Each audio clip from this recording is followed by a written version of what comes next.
ಕೇಳ್ತಾ ಇದ್ದೀರಾ ಭಕ್ತಿ ಸ್ಟುಡಿಯೋ ರೇಡಿಯೋ ಸಿಟಿ 91.1 ಅಲ್ಲಿ RJ ನಿಖಿತಾ ಜೊತೆ. ಒಂದು ಅರ್ಥಪೂರ್ಣ ದಿನವನ್ನು ನಮ್ಮದಾಗಿಸಿಕೊಳ್ತಿದ್ದ ಹಾಗೆ ಒಂದು ಸುಂದರವಾಗಿರುವಂತಹ ಕಥೆಯೊಂದನ್ನು ನಿಮ್ಮ ಜೊತೆಯಲ್ಲಿ ಹಂಚಿಕೊಳ್ತಾ ಇದ್ದೀನಿ. ತುಂಬಾ ಹಿಂದೆ ಗೌತಮ ಮುನಿಗಳು ತಮ್ಮ ಶಿಷ್ಯಂದಿರಿಗೆಲ್ಲ ಒಂದು ಸಲ ಕರೆದ್ಬಿಟ್ಟು ಒಂದು ಮಾತನ್ನ ಹೇಳ್ತಾರೆ. ಏನಂತ ನೋಡಿ, ಎಲ್ಲ ಮಕ್ಕಳೇ, ನಮ್ಮೂರಿನಲ್ಲಿ ನಾವಿರುವಂತಹ ಈ ಪ್ರದೇಶದಲ್ಲಿ ಬರ ಹೆಚ್ಚಾಗ್ತಾ ಇದೆ.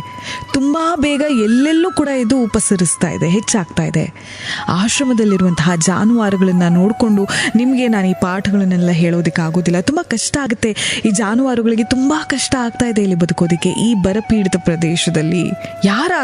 ನಿಮ್ಮಲ್ಲಿ ಯಾರಾದರೂ ಬೇರೆ ರಾಜ್ಯಕ್ಕೆ ಈ ಜಾನುವಾರುಗಳನ್ನ ಕರೆದುಕೊಂಡು ಹೋಗಿ ಈ ಪ್ರದೇಶದಲ್ಲಿ ಬರ ಕಡಿಮೆ ಆದ ಮೇಲೆ ವಾಪಸ್ ಬರೋದಕ್ಕೆ ಯಾರಾದರೂ ಮುಂದಾಗ್ತೀರಾ ಅಂತ ಕೇಳಿದಾಗ ಎಲ್ಲ ಶಿಷ್ಯಂದರು ಒಬ್ಬರ ಹಿಂದೊಬ್ಬರು ಅಡಗಿಕೊಳ್ತಾರೆ. ನಾನು ಹೋಗಲ್ಲಪ್ಪ ಅನ್ನೋ ಗುರುಗಳ ಮುಂದೆ ನೇರವಾಗಿ ಹೇಳೋದಕ್ಕೆ ಆಗೋದಿಲ್ವಲ್ಲ, ಆದರೆ ಅವರ ಕಣ್ಣಿಗೆ ನಾವು ಕಾಣಿಸ್ದೇ ಇರಲಿ ಅಂತ. ನಾವು ಶಾಲೆಯಲ್ಲೆಲ್ಲ ಇರಬೇಕಾದ್ರೆ ಏನಾದರೂ ಪ್ರಶ್ನೆನ ಕೇಳಿದಾಗ ಉತ್ತರ ಗೊತ್ತಿಲ್ದಿದ್ರೆ ನಾವು ಹೇಗೆ ಅಡಗಿಕೊಂಡು ಇರ್ತಿದ್ವಲ್ಲ, ಆ ರೀತಿಯಾಗಿ ಇಲ್ಲಿ ಶಿಷ್ಯಂದಿರೆಲ್ಲರೂ ಕೂಡ ಒಬ್ಬರ ಹಿಂದೆ ಒಬ್ಬರು ಅಡಗಿಕೊಳ್ತಾ ಇದ್ದಾರೆ.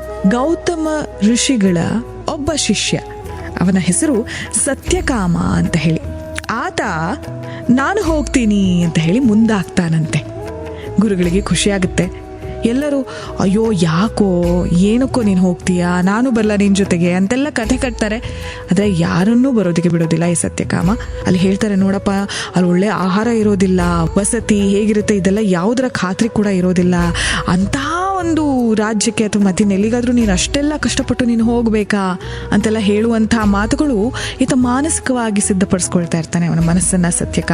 ಸತ್ಯಕಾಮ ಹೀಗೆಲ್ಲ ಹೇಳಿದ್ರು ಕೂಡ ಹೇಳ್ತಾನೆ, ಪರವಾಗಿಲ್ಲ, ಗುರುಗಳು ಮಾತನ್ನ ಹೇಳ್ತಾರೆ, ನೋಡು ಆಹಾರ ವಸತಿ ಎಲ್ಲ ಹೇಗಿರುತ್ತೋ ಹೇಳೋದಕ್ಕಾಗೋದಿಲ್ಲ, ನೀನು ತಯಾರಿದ್ದೀಯಾ ಅಂತ ಕೇಳಿದಾಗ ಸತ್ಯಕಾಮ ಹೇಳ್ತಾನೆ, ಹೌದು ಗುರುಗಳೇ, ನಾನು ತಯಾರಾಗಿದ್ದೇನೆ, ನನಗೆ ಪರವಾಗಿಲ್ಲ, ನಿಮ್ಮ ಹಾರೈಕೆ ಆಶೀರ್ವಾದ ಇದ್ರೆ ಅದು ನನಗೆ ಸಂರಕ್ಷಣೆ ಇದ್ದ ಹಾಗೆ ಅಂತ ಹೇಳಿ ಸತ್ಯಕಾಮ ಗುರುಗಳ ಮುಂದೆ ಹೀಗೆ ಹೇಳ್ತಾನಂತೆ. ಗುರುಗಳಿಗೆ ಖುಷಿ ಆಗುತ್ತೆ. ಕಡೇ ಪಕ್ಷ ನನ್ನ ಆಶ್ರಮದಲ್ಲಿರುವಂತಹ ಎಲ್ಲಾ ಜಾನುವಾರುಗಳು, ಗೋವುಗಳು ಒಳ್ಳೆಯ ಪ್ರದೇಶದಲ್ಲಿ ಚೆನ್ನಾಗಿದ್ದು ಬರುವಂಥದ್ದು ತುಂಬಾ ಮುಖ್ಯ ಆಗುತ್ತೆ. ದೇವ ಸ್ವರೂಪವಾಗಿರುವಂತಹ ಈ ಒಂದು ಪ್ರಾಣಿಗಳು ಯಾವುದೇ ಕಾರಣಕ್ಕೂ ಕೂಡ ತೊಂದರೆಗೀಡಾಗಬಾರದು ಅನ್ನುವಂತಹ ಒಂದು ಉದ್ದೇಶ ಬರುತ್ತೆ. ಸರಿ, ಈಗ ಈ ಸತ್ಯಕಾಮ ಆಶ್ರಮದಲ್ಲಿರುವಂತಹ 500 ಜಾನುವಾರುಗಳನ್ನ ಕರೆದುಕೊಂಡು ಮತ್ತೊಂದು ರಾಜ್ಯಕ್ಕೆ ಹೊರಡ್ತಾನೆ. ವಾಪಸ್ ಯಾವಾಗ ಬರ್ಬೋದು ಗುರುಗಳೇ ಅಂತ ಈ ಸತ್ಯಕಾಮ ಕೇಳಿದಾಗ ಗುರುಗಳು ಹೇಳ್ತಾರೆ, ಅವ್ರಿಗೆ ಗೊತ್ತಿರುತ್ತೆ ಯಾವಾಗಿನವರೆಗೆ ಬರವಿರುತ್ತೆ ಈ ಊರಿನಲ್ಲಿ ಅಂತ ಹೇಳಿ, ಹೆಚ್ಚು ಕಮ್ಮಿ. ಆಗ ಗುರುಗಳು ಹೇಳ್ತಾರೆ, ನೋಡು, ಈ 500 ಜಾನುವಾರುಗಳು 1,000 ಮೇಲೆ ನೀನು ಬಾ ಅಂತ ಹೇಳಿ. ಈಗ ಅಲ್ಲಿಗೆ ಉತ್ತರ ಸಿಗುತ್ತೆ. ಸರಿ, ಈತನ ಪ್ರಯಾಣ ಪ್ರಾರಂಭವಾಗುತ್ತೆ. ಸಾಕಷ್ಟು ತಿಂಗಳುಗಳಾಗುತ್ತೆ, ವರ್ಷವಾಗುತ್ತೆ. ಆಮೇಲೆ ಪ್ರತಿದಿನ ಸೂರ್ಯೋದಯ ಆಗ್ತಿದ್ದ ಹಾಗೆ ಸೂರ್ಯ ನಮಸ್ಕಾರ ಮಾಡುವಂಥದ್ದು, ಪ್ರಾರ್ಥನೆ ಮಾಡುವಂಥದ್ದು, ಧ್ಯಾನ ಜಪಗಳಲ್ಲಿ ಈ ಸತ್ಯಕಾಮ ಕಾಲವನ್ನು ಕಳೀತಾ ಇರ್ತಾನೆ. ಹಾಗೆಯೇ ಜಾನುವಾರುಗಳ ಕಾಳಜಿಯನ್ನು ಕೂಡ ವಹಿಸ್ತಿರ್ತಾ ಇದೆ. ಒಂದು ದಿನ ಏನಾಗುತ್ತೆ, ಬೆಳಿಗ್ಗೆ ಇಂದ್ರ ಆತನ ಮುಂದೆ ಪ್ರತ್ಯಕ್ಷನಾಗ್ತಾನಂತೆ. ನಾವು ದೇವಲೋಕದಿಂದ ಲೆಕ್ಕ ಹಾಕ್ತಾ ಇದ್ವಿ, ಈಗ 1,000 ಜಾನುವಾರುಗಳು ಆಗಿದವೆ ಕಣೋ, ನೀನು ವಾಪಸ್ ಹೊರಡಬಹುದು ನಿನ್ನ ಆಶ್ರಮಕ್ಕೆ ಅಂತ ಹೇಳಿ. ಹೌದಾ ಅಂತ ಹೇಳಿ ಲೆಕ್ಕ ಹಾಕ್ತಾನೆ. 1,000 ಸರಿ, ನಾನು ಹಾಗಿದ್ರೆ ವಾಪಸ್ ಆಶ್ರಮಕ್ಕೆ ಹೋಗ್ತೇನೆ. ಈಗಾಗಲೇ ತುಂಬ ದೂರ ನಡ್ಕೊಂಡು ಬಂದಿದ್ದಾನೆ, ಈಗ ವಾಪಸ್ ಹೋಗ್ತೀನಿ ಅಂತ ಹೋಗ್ಬೇಕಾದ್ರೆ 4 ರಾತ್ರಿಗಳು 4 ಹಳ್ಳಿಗಳಲ್ಲಿ ಆತ ಉಳಿತಾನೆ. ಆತನ ಜೊತೆಗೆ ಇಂದ್ರ. ಪ್ರತಿ ರಾತ್ರಿ ಪ್ರತಿ ರಾಜ್ಯದಲ್ಲಿ ಇಂದ್ರ ಒಂದೊಂದು ವೇದವನ್ನ ತಿಳಿಸ್ತಾನಂತೆ ಈ ಸತ್ಯಕಾಮನಿಗೆ. ಜ್ಞಾನದ ಕಳೆ ಈತನ ಮುಖದಲ್ಲಿ ಹಾಗೆ ಪ್ರಜ್ವಲಿಸ್ತಾ ಇರುತ್ತೆ. ಋಗ್ವೇದದಲ್ಲಿ ದೇವರ ಪ್ರಾರ್ಥನೆ ನಡೆಯುವಂಥದ್ದು ಅಂತೆಲ್ಲ ವಿಚಾರವನ್ನ, ಯಜುರ್ವೇದದಲ್ಲಿ ಶಾಸ್ತ್ರ ಪದ್ಧತಿಗಳ ಬಗ್ಗೆ ಇದೆ ಅಂತ ಹೇಳಿ, ಸಾಮವೇದದಲ್ಲಿ ಹಾಡು ಕವನಗಳು ಸಂಗೀತ ಇವುಗಳ ಬಗ್ಗೆ ಇದೆ ಅಂತ ಹೇಳಿ, ಅಥರ್ವ ವೇದದಲ್ಲಿ ಶರೀರ ಸಮಾಜ ಇದರ ಆರೋಗ್ಯ ಭದ್ರತೆ ಬಗ್ಗೆ ಮಾತಾಡುವಂಥದ್ದು. ಹೀಗೆ ಈ 4 ವೇದಗಳ ವಿಚಾರವನ್ನು ತಿಳಿಸ್ತಾ ವೇದ ಪಾರಂಗತನಾಗಿ ಬಿಡುತ್ತಾನೆ ಈ ಸತ್ಯಕಾಮ.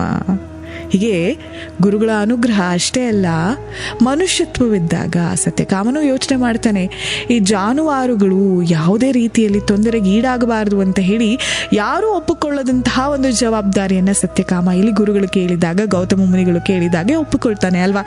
ಹಾಗೆ ಮನುಷ್ಯತ್ವವಿದ್ದಾಗ ಜಾನುವಾರುಗಳ ರಕ್ಷಣೆಗಾಗಿ ಈತ ಬಂದಾಗ ಆತನಿಗೆ ರಕ್ಷಣೆ ಸಿಕ್ಕಿದೆ. ಅಷ್ಟೇ ಅಲ್ಲ, ಮನುಷ್ಯತ್ವವೇ ವಿದ್ಯೆಯ ಮೂಲ ಅನ್ನೋದನ್ನು ನಾವಿಲ್ಲಿ ಅರ್ಥ ಮಾಡ್ಕೊಳ್ತೀವಿ. ಎಷ್ಟೇ ಶಾಲಾ ಕಾಲೇಜುಗಳಿಗೆ ಹೋದ್ರೂ ಕೂಡ ನಾವು ಮತ್ತೊಬ್ಬರಿಗೆ ದುಃಖಿಸಬಾರದು ಅಥವಾ ಮತ್ತೊಬ್ಬರಿಗೆ ತೊಂದರೆ ಮಾಡಬಾರದು ಅನ್ನುವಂತಹ ಯೋಚನೆ, ಆ ಮನುಷ್ಯತ್ವದ ಗುಣಗಳಿಲ್ಲದಿದ್ದರೆ ಕೆಲವೊಮ್ಮೆ ತಿಳಿದಿರುವಂಥದ್ದು, ಜ್ಞಾನ ಗಿಟ್ಟಿಸಿಕೊಂಡಿರುವಂಥದ್ದು ಎಲ್ಲವೂ ವ್ಯರ್ಥ ಅನಿಸಿಬಿಡುತ್ತೆ ಅಲ್ವಾ. ಏನೇ ಆಗಲಿ, ಮನುಷ್ಯತ್ವದ ಆ ಎಳೆಗಳಲ್ಲೇ ನಮ್ಮ ಬದುಕು ಪ್ರಜ್ವಲಿಸುವಂಥದ್ದು. ಕೇಳ್ತಾ ಇದ್ದೀರಾ ಭಕ್ತಿ ಸ್ಟುಡಿಯೋ ರೇಡಿಯೋ ಸಿಟಿ 91.1 ಅಲ್ಲಿ RJ ನಿಖಿತಾ ಜೊತೆ.